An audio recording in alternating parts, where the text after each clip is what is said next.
오늘 하나님의 말씀은 창세기 19장의 말씀을 통해서 뒤돌아서지 않겠네. 우리 역사를 우리가 보는 시각은 우리의 역사에서 어떠한 것을 잘못된 것은 우리가 따르지 아니하여야 되고 또 바른 것들은 따라가야 되는데, 에드워드 기본이라고 하는 사람이 로마 제국 멸망사라고 하는 책을 썼습니다. 오래전 책인데 그 책에 로마의 제국이 멸망되어진 것에 대해서 분석을 해놨는데 5가지로 분석을 해놨습니다. 책을 보면서 지금 우리가 살고 있는 이 시대의 모습과 그렇게 다르지 않다는 생각들을 갖습니다. 로마 제국이 멸망되었을 때에 그때의 모든 가정들이 붕괴되어지는 그러한 시점에 있었습니다. 왜냐하면 성적으로 극히 타락되어지는 모습이었기 때문에 성적인 타락은 가정을 붕괴하고 말았습니다. 그리고 또한 그때의 로마 제국에 과중한 세금이 있었습니다. 그래서 백성들에게 세금을 많이 걷어서 결국에는 그 왕실의 사치와 또한 그 지도층의 타락을 끌고 갑니다. 끝자락에 보면 그 정치하는 사람들, 그곳에 결국에는 타락과 또한 그들이 그 물질적인 것으로 백성들의 어떤 모든 것들을 조여가면서 결국에는 자기들의 어떤 사치를 이루는 일이었습니다. 또한 셋째는 로마 제국이 멸망되어진 것에 비정상적인 쾌락이었다는 것입니다. 유흥이 아주 난무했다는 것입니다. 그래서 그때의 로마의 참 유명한 그 하나의 목욕탕 문화가 그때에 멸망되어질 때에 한참 목욕탕 문화가 성행이 되어지고 성적인 타락이라든지 매춘이라든지 그런 일들이 아주 극렬하게 되어졌던 모습들을 우리는 보게 되어집니다. 또 네 번째는 그 멸망되어진 그 가운데 군비 확장이 있었습니다. 군사, 이 모든 지역을 다 관할하기 위해서 군사가 많이 필요했고 또 용병들이 많이 필요했습니다. 그런데 정작 그 시민들은 그곳에 자기 자녀들을 보내지 않으려고, 그 돈 있는 사람들은 그곳에 보내지 않으려고 애를 썼고 또 자녀들을 낳지 않았습니다. 그리고 마지막으로 그 로마가 멸망되어진 그 가운데 한 가지는 종교적인 타락이었습니다. 종교가 그 모든 것을 그 다스리고 그들에게 그 모든 것들을 참 빛과 소금의 역할을 잘 감당하도록 그렇게 외쳐져야 되겠건만 결국에는 종교적인 지도자까지도 결국에는 타락되어져서 종교가 타락되어지는 것이 총체적으로 로마 제국의 멸망을 가져왔다라고 그렇게 진단하고 있습니다. 오늘 말하고 있는 우리가 소돔과 고모라상 역시도 우리가 그 모든 것들을 우리가 그곳에 대입을 해보면 그것이 그렇게 되어진 모습이라 생각이 되어집니다. 그 가운데서도 오늘 말씀을 보게 되어지면 여러분 마지막에 오늘 말씀의 29절에 보게 되어지면 그 말씀을 우리에게 주고 있잖아요. 그들이 그 소돔과 고모라 성 가운데서 하나님께서 멸하시기로 작정하였는데 의인 10명이 없어서 멸하시는 그 과정 속에서도 하나님은 누구누구를 구원하셨습니까? 여러분 누구누구요? 롯과 그의 딸들이었습니다. 아내까지도 포함이 되어졌었는데 여러분 그것을 보게 되어지면 아브라함의 중보 기도가 하나님 앞에 중보했던 그 모습으로 인해서 뭐라고 성경이 말하고 있냐면 아브라함을 생각하사, 하나님은 아브라함의 기도를 보시고 하나님께서는 롯의 그의 가정을 구원시키기 위하여 그들을 그곳에 천사들을 보내어서 그들을 끌어내었던 것입니다. 그 가운데 우리가 기억되어지는 그 부분들은 우리가 아는 대로 이것은 우리가 예수 믿지 않는 사람들도 아는 내용들입니다. 그렇죠? 그 여인이 왜 소금 기둥이 되어졌어요? 거기에 보면은 이름도 채 나와 있지 않습니다. 롯의 아내로 그렇게 표현되어지고 있는데 왜 그것이 소금 기둥이 되어졌고 그렇게 되어졌습니까? 뒤를 돌아본 거로. 여러분 뒤를 돌아보았다는 말은 무슨 말이에요? 세상의 모든 것들을 그 생각이 그곳에 있으므로 하나님 앞에 그들을 생각해서 그들을 끌어내었는데도 불구하고, 그래서 지금도 우리가 여러분들이 그 예루살렘의 이스라엘에 가면 예루살렘 그 밑에 남쪽으로 내려가면 사해 바다가 있고 그곳에 소금 기둥이 있고 그곳에 그 모든 것들이 염분이 너무너무 짜서 그곳에는 물고기가 한 마리도 살지 못하는 우리 사해 바다를 이루게 되어진 것이 하나의 이런 역사적인 연고인 것입니다. 오늘 말씀의 중심은 뭐냐면 우리가 하나님께서 아브라함의 기도를 하나님께서 유념하셔서 하나님께서 그의 가족들을 끌어내었지만은 그 가운데 한 여인은 그 가운데 뒤를 돌아본 고로 세상의 모든 것들 속에 욕심이 있었던 고로 그것을 그렇게 표현하면 될 것입니다. 그것이 그렇게 좋았던가? 여러분, 세상이 그렇게 좋았던가? 생각을 해보는 일입니다. 하나님께서는 이 롯의 가정을 생각하여서 아브라함의 기도를 생각하여서 그들을 그곳에서 떠나라고 하였음에도 불구하고 그것에 아쉬운 마음을 가지고 안타까운 마음을 가졌던 것을 우리는 보게 되어집니다. 하나님은 그들을 그렇게 사랑하셨습니다. 그들에게 인자를 베풀어 주셨어요. 16절에 보니까 그렇게 말씀하고 있거든요. 하나님 앞에 하나님께서 여호와께서 그에게 인자를 더하셨다라고 말씀합니다. 그러면서 뭐라고 말씀하셨냐면 그곳을 떠나라 그랬어요. 다시 말하면 도망가라 이 말이에요. 그곳에 여러분 죄악은 어떻게 해야 되는 거예요? 이게 도망가는 일입니다. 그곳에 떠나가라 도망가라. 여러분 요셉이 그 한 음탕한 여인이 자기에게 이렇게 다가왔을 때에 요셉은 어떻게 했어요? 요셉은 거기에서 그곳에 같이 사실은 요셉이 상당히 그 티네이저 때에 그 보디발리 가정에 가게 된 것입니다. 17살 때에.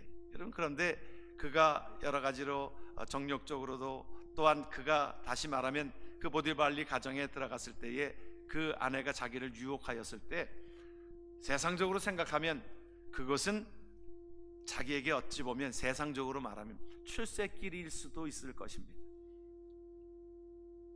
그러나 그는 그것을 내가 어떻게 하나님 앞에 내가 득제하리까? 그래서 그것을 옷을 벗어두고 그 옷가지를 그 붙들고 있는 그 여인의 그것을 뿌려치고 여러분 그것에 떠나게 되어진 물론 그것으로 인하여 요셉은 또한 상당히 또 어려움도 겪습니다. 이것이 하나의 증거물이 되었습니다. 나를 검탈하려고 이것을 보십시오. 누구 말을 들었겠습니까? 요셉 말을 들었겠어요? 아니면 그 여인의 말을 들었겠습니까? 그 여인의 말을 듣고 결국에는 요셉이 옥에 갇히게 되잖아요. 물론 어려움이 있습니다. 우리가 그것을 떠날 때에 여러 가지로 어려움과 여러 가지 불이익도 모든 것들이 있지만 우리는 그 모든 것 가운데 하나님 앞에 어떻게 득제하리까? 죄로부터는 떠나야 되는 것입니다. 손자병법에 보면은 1개에서부터 36개까지 있습니다. 36개가 뭔지 아세요? 36개가 마지막에 36개가 주랭랑입니다. 36개는 그것에 우리가 참 편한 말로 주랭랑이지만은 전략상 후퇴라는 거예요. 전략상 후퇴. 여러분 죄악에 있어서는 우리가 하나님 앞에 하나님을 믿는 백성들이라고 하면 하나님 앞에 그 가운데 뒤를 돌아보지 아니하고 하나님 앞에 모든 것 가운데 하나님이 기뻐하시는 내가 어떻게 여호와 앞에 득제하리까? 여러분 우리가 하나님 앞에 늘 기억되어지는 부분들은 하나님이 우리를 보호하고 계시잖아요. 믿으면 아멘 하십시다. 여러분 보호하심은 우리가 좋은 말입니다. 그러면 하나님께서 우리에게 24시간 우리를 보고 계시는 가운데 감찰하시는 하나님 가운데 우리가 어떻게 득제하리까? 그러나 롯의 아내는 멸망당하는 소돔과 고모라 성이 그곳이 그렇게 좋았던 모양입니다. 그곳에 이것을 두고 다 떠나는 것에 너무 아쉬워서 돌아보게 되어진 것입니다. 오늘 말씀을 통해서 보게 되어지면 24절에서부터 그렇게 말씀합니다. 여호와께서 하늘 곧 여호와께로부터 유황과 불을 비같이 소돔과 고모라에 내리사 그 성들과 온 들과 성에 거하는 모든 백성과 땅에 난 것을 다 엎어 멸하셨더라. 롯의 아내는 어떻게 같이 한번 말씀을 봅니다. 뒤를 돌아본 고로 소둥기둥이 되었도다 말씀하고 있습니다. 여러분 우리는 어떤 자녀들입니까? 예수 그리스도를 믿으면 여러분, 우리는 빛의 자녀들입니다. 에베소서 2장은 우리에게 그렇게 선포하고 있어요. 뭐라고 선포하고 있냐면, 그때에 너희는 그리스도 밖에 있었고 이스라엘 나라 밖의 사람이라 약속의 언약들에 대하여 외인이요 세상에서 소망이 없고 하나님도 없는 자였다. 여러분, 우리가 예수 믿기 전의 모습은요, 우리가 고와 같은 우리들이고 소망도 없고 하나님도 없는 그런 자들인데, 하나님께서 저와 여러분들을 빛 가운데로 우리를 불러내셨습니다.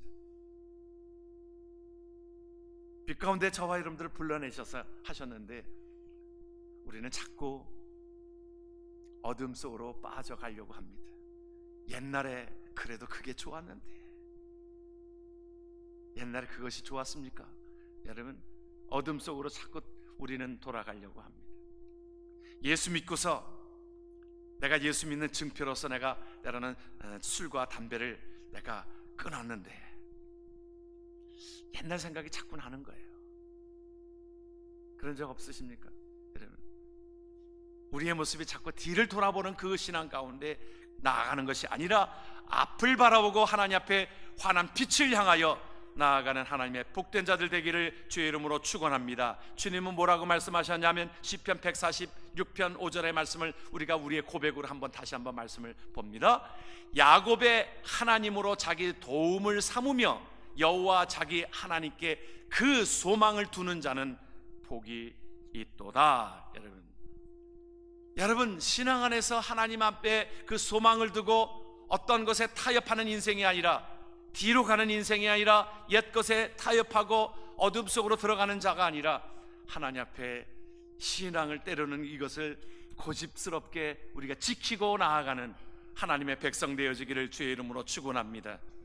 여러분, 우리 교회사에 보면은 우리 사무엘 무어 목사님이라고 하는 분이 계십니다. 그분은 한국 땅에 32살에 한국에 와서 한 20년 사역을 하시고 돌아가셨습니다마는, 그분이 양아진 그곳에 선교사 묘역에 묻혀 있습니다마는, 그가 사실은 32살에 한국 땅을 밟았을 때 첫 번째로 교회가 세문안 교회였고요, 두 번째로 이분이 세운 교회가 곤당골이라고 하는 교회를 세웠습니다.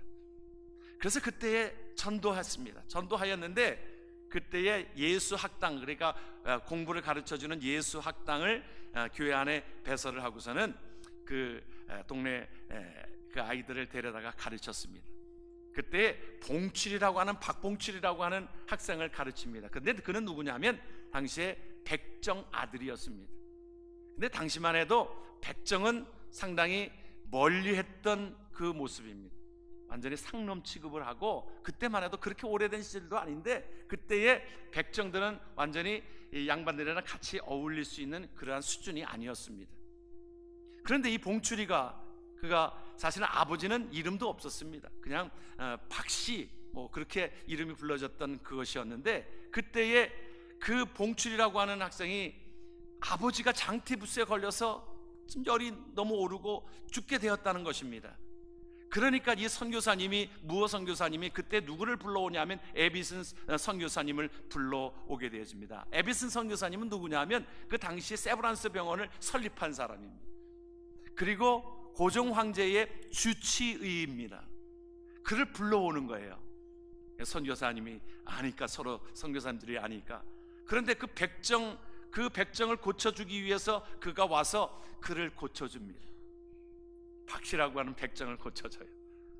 얼마나 고맙고 참 감사한 일입니까? 그래서 그 기회가 돼가지고 백정인 박씨는 예수를 믿기로 작정을 하고 교회를 나오기 시작합니다. 근데 문제가 생겼어요. 어떤 문제가 생겼냐면, 그 당시에 양반이 그곳에 딱 한 20명이 자리를 잡고 있었습니다. 그랬는데도 양반들이 그 백정이랑 같이 예배 드리는 그것을 상당히 불쾌했습니다. 우리가 그렇게 오래된 시절이 아닙니다. 미국의 흑인과 백인의 어떤 그런 갈등이 있었던 것처럼 한국에는 얼마 전까지도 마치 양반과 상놈의 어떤 구분이 있었던 것을 우리는 보게 되어집니다. 지금도 여러분들이 어느 때는 뭐 그러잖아요.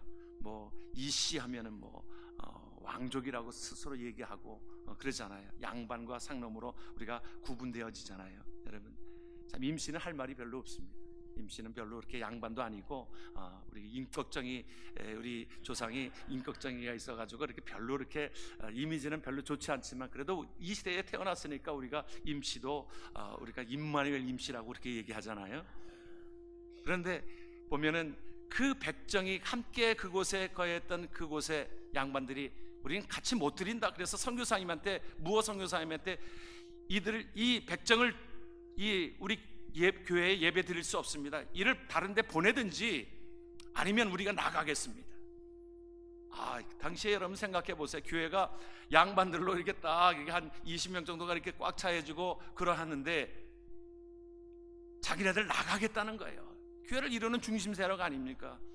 그런데 무어 선교사님은 그 가운데 양보하지 않았습니다. 무슨 소리입니까? 하나님 안에서는 하나인데, 하나님 안에서는 그 모든 것들이 하나인데 어떻게 그를 내쫓습니까?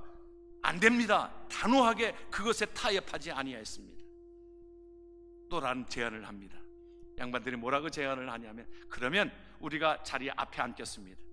구분하여서 그 백정은 뒤에 앉도록 그렇게 해 주십시오. 무어 선교사님이 그곳에 같이 타협했을까요? 그러하지 않았습니다. 아니라고, 주 안에서 모든 것들이 하나라고 우리에게 말씀해 주고 있으면서 그곳에 이 양반들이 이제 심통이 나가지고 그들이 이제 교회를 떠나기 시작해서 교회를 따로 개척을 합니다. 그때부터 교회 나눠지는 역사는 그때부터 있었어요. 여러분 보면 양반들로 인하여 교회가 나눠지게 되어지고 그들이 나가서 교회를 따로 개척을 하게 되어집니다. 그러니까 교회에 다 나간 거예요.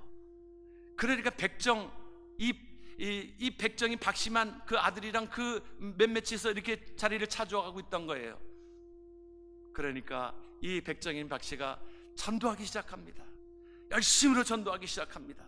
열심으로 전도해서 그래도 교회당을 채우면서 나중에는 이 양반들이 나중에는 회개하고 다시 돌아와서 이제 교회의 모든 것들을 이루게 되어지는데, 우리 교회사의 놀라운 일들은 보면 그 박씨로 인하여, 백정인 박씨로 인하여 그가 이제 이 백정을 이제 어떤 차별을 두는 모든 법안 자체를 이것을 바꾸기 위하여 무어 선교사님과 함께 탄원서를 제출하게 되어지고, 제출이 되어져서 결국에는 그때의 백정을 하나의 모든 것들 속에 탄압하는 모든 것들을 법으로 하나님이 금지하게 만들어졌던 것을 우리는 성경을 통해서, 우리 역사를 통해서 우리가 살펴볼 수 있습니다.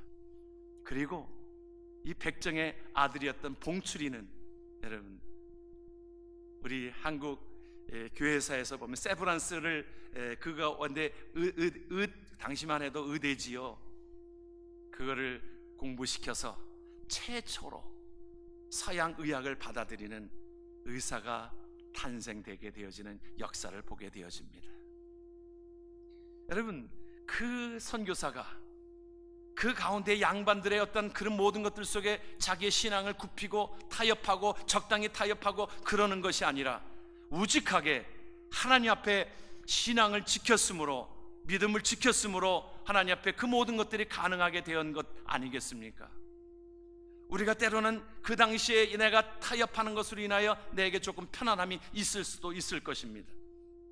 내 신앙생활 하는 가운데 내가 이것은 아닌데 그러면서도 눈 한번 끔쩍 감고 내가 타협하고 불의와 타협하고 내가 뒤돌아보는 그것으로 인하여 나에게 조금 평안은 올지 모르겠지만은, 그러나 결국에는 그것이 우리의 삶의 전부는 아니라는 것입니다.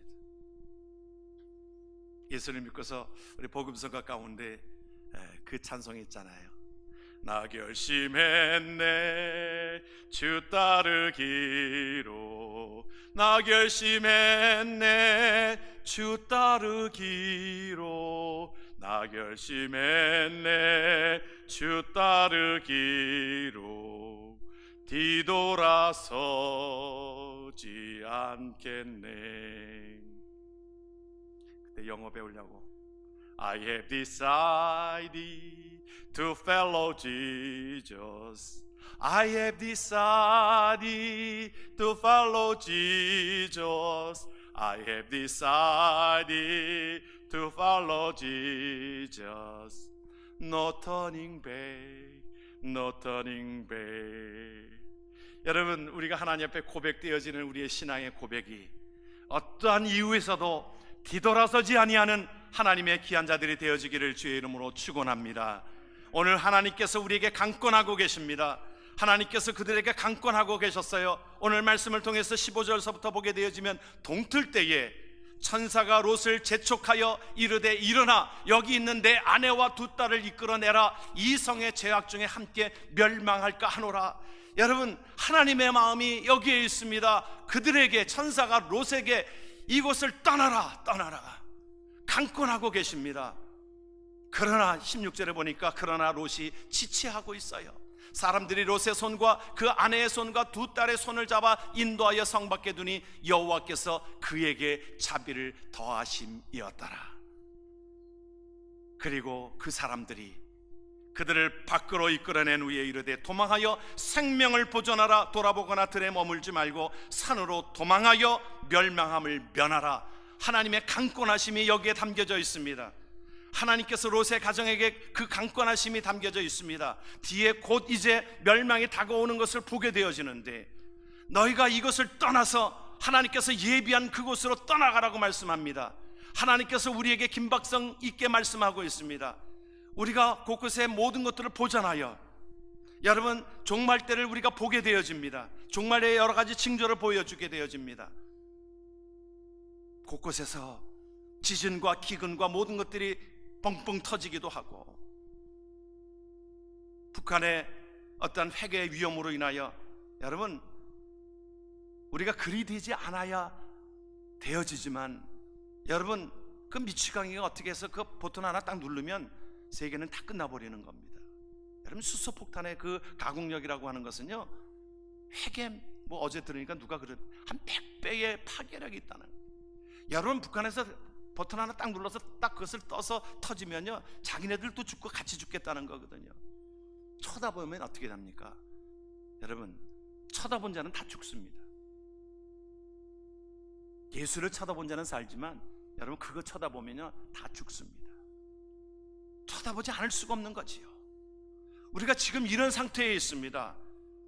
마치 그곳에 멸망되어지는 그 모든 것들 속에 준비되어지고 있는 것처럼 주님께서는 우리에게 말씀합니다. 롯의 가정에게 이제 떠나라. 뒤돌아보지 말고 뭐가 그렇게 아쉽냐? 너의 생명을 보존하는 것이 먼저지. 여러분, 하나님께서 우리에게 말씀해 주시는 것은 영의 생명을 말하고 있습니다. 영의 생명을 보존하는 것이 먼저지 네가 그것을 돌아보냐? 그것이 그렇게 좋더냐? 소돔과 고모라 성이 그렇게 좋더냐? 우리가 좋아하는 것들, 그것 때문에 예수를 믿지 못한다라고 하면 여러분, 그것으로부터 떠나야 합니다. 그런 간절함이 하나님 앞에 이 말씀에 담겨져 있습니다. 이 시대를 살아가는 우리들에게 하나님 앞에 간절함이 담겨져 있습니다. 장례식을 치를 때마다 저는 그런 간절함을, 하나님의 간절함을 보게 합니다. 장례식을 집례하다 보면 영적인 분위기를 좀 알 수 있어요. 그래도 우리가 주일날 예배를 드리고 여러분들을 보면 그래도 은혜로운 모습으로 우리가 그래서 영적인 분위기가 되어지는데, 장례식에 가서 보면 어느 때는요 진짜 예수 안 믿는 사람들이 많이 있어요. 딱 보면 영적인 분위기를 딱 알 수 있잖아요.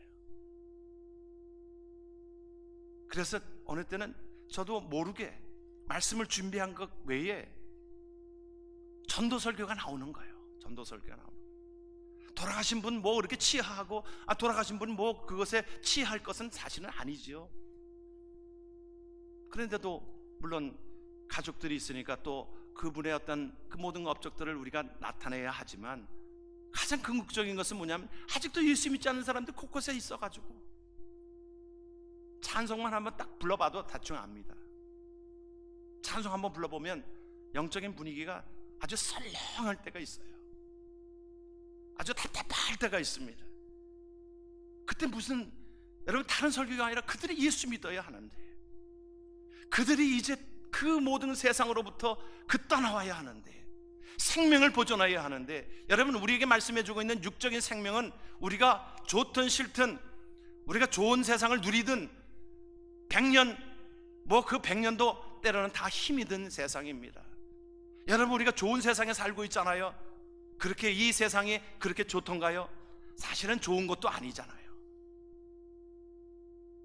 그런데 오늘 우리에게 말씀해 주고 있는 것은 너의 생명을 보존하라, 영의 생명을 보존하라, 하나님의 생명을 보존하라. 하나님 앞에서 하나님이 간곡히 우리에게 강권하시는 하나님의 음성을 듣기를 주의 이름으로 축원합니다. 아직도 예수 믿지 않는 자들을 향하여 여러분, 우리가 강권해야 합니다. 그곳에서 나오라고, 그곳에서 나오라고. 그것은 무엇입니까? 예수 믿으라는 것입니다. 롯이 도망쳐야 하여서 나온 것이 바로 소알성이었습니다. 여러분, 구약에서부터 계속적으로 하나님께서 무엇을 예비하셨냐면 도피성을 준비해 놓으셨습니다.